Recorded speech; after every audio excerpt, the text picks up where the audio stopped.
মোদের গৌরব মোদের আশা। রচনা ও নির্দেশনা শ্রী শুভাশিস ঘোষ ঠাকুর। স্বরাঙ্কনে অমিত রায় ও মুনমুন রায়। নাটক মোদের গৌরব মোদের আশা।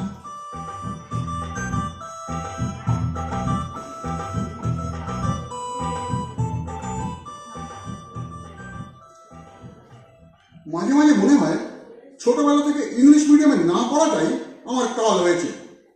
অফিস থেকে এত খারাপ মুড নিয়ে ফিরলে কি হয়েছে? আজও কি সেই বস?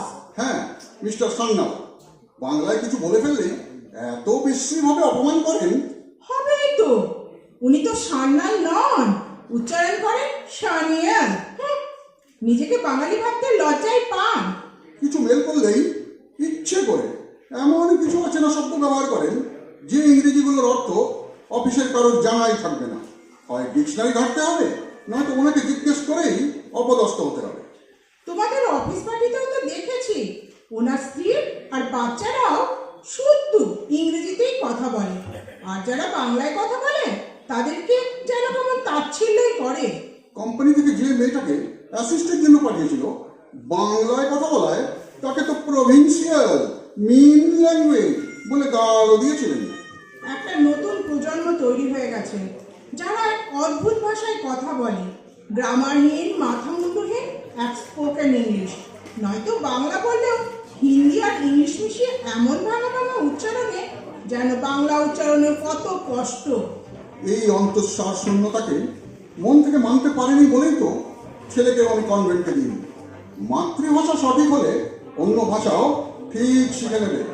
রবীন্দ্রনাথ, টেগোর ছাড়া এরা অন্য কোনো বাংলার কবি লেখকদের নাম জানেই না, পড়েও নি কিছু। বাস্তব প্রয়োজন আর চাকরি পাওয়াটাই একমাত্র লক্ষ্য হওয়ায় বাঙালিত্বরা যেন কেমন হারিয়ে যাচ্ছে। ধুমধাম করে বই মেলা হয়, কজনই তো কেনে, কিনলেও বই পড়ে কতজন? একটা সময় নামী লেখকদের অটোগ্রাফ সহ তাদের নতুন বই কেনার জন্য যে অদ্ভুত উন্মাদনা, কিছুই নেই তার। এখন লম্বা লাইন পড়ে খাবারের স্টলে, দু একটা প্রকাশনী সংস্থা বাদে অন্যরা শুধু টাকার বিনিময়ে এমন সব বই ছাপে যেগুলো লেখকদের বন্ধু বান্ধব আর চেনাশোনারাই কেনে। ভারতবর্ষের মানদণ্ডে বাঙালিদের বুদ্ধি, বৃত্তি আর যে সম্মান দিন দিন হারিয়েই চলেছে। সব আমরা সব দেখছি, বুঝছি, অথচ করতে পারছি না কিছুই।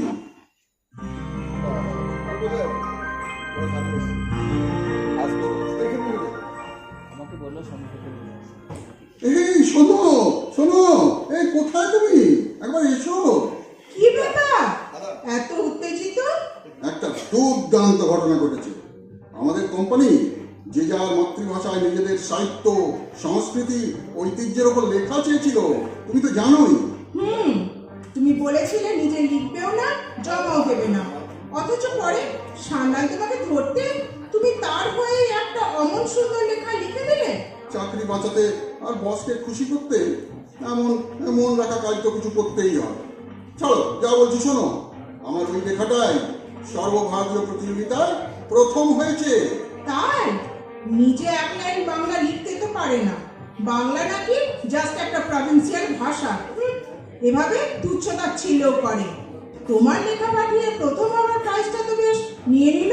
না না, সারাটা অফিসকে মিষ্টি খাইয়ে সবার সামনে স্বীকারও করলেন লেখাটা যে আমারই।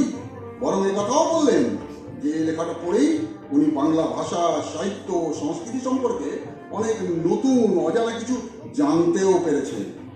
উনি না বললেও সবাই তো জানে বাংলা ভাষায় কিছু লেখা যে সান্যালের পক্ষে অসম্ভব। তবু যাই হোক, সত্যিটা স্বীকার তো করেছেন, বাংলা ভাষাকে এত অবজ্ঞা, অথচ বাংলা নিয়ে লিখতে গিয়ে সে দ্বারস্থ হতে হলো তো তোমারই। লেখাটা প্রথম হয় ডাক এসেছে দিল্লির হেড অফিসের আয়োজিত বিরাট মঞ্চে সম্মাননা জ্ঞাপন ও প্রাইজ নেবার জন্যও। সান্যাল বললেন আসল সত্যটা জানিয়ে আমাকেই পাঠাবেন উনি সস্ত্রী দিল্লিতে সম্মাননা অনুষ্ঠানে। সব লড়াই তো সরাসরি সম্মুখে প্রত্যক্ষে হয় না, কিছু লড়াই কেউ কেউ লড়ে চলে অন্তরালে, সংগোপনে। আমার যে কি গর্বই হচ্ছে বাংলা ভাষাকে নিয়ে তোমার লড়াই আজ তবে একটা অন্তত স্বীকৃতি পেল। আমি নই, জয়ী হয়েছে তো আসলে বাংলা ভাষার সংস্কৃতি ও ঐতিহ্যই। সর্বভারতীয় প্রতিযোগিতায় বাংলা ভাষা প্রমাণ করলো বাংলা ভাষাই যে আজও শ্রেষ্ঠ। পৃথিবীর ইতিহাসে মাতৃভাষার জন্য অভূতপূর্ব ঘটনাও তো একটাই, যেখানে শহীদ হয়েছিল সালাম, বরকত, রফিক, জাব্বার ও সাফিউরের মতো অসংখ্য যুবক তাজা প্রাণ। এ ভাষা হার মানতে শেখেনি, মাথা উঁচু করে এগিয়ে যাবে ঠিক আগামীর পথে। সত্যিই হয়তো তাই। এই সময়টায় দাঁড়িয়ে যতই আধার ছেয়ে গেছে মনে হোক, এই অন্ধকার পেরিয়ে আশার আলো আবার ঠিক জ্বলবেই। অবশ্যই, সে বিশ্বাস কেবল আমাদেরই নয়, জানি সে বিশ্বাস বুকে নিয়ে আছে সকলে।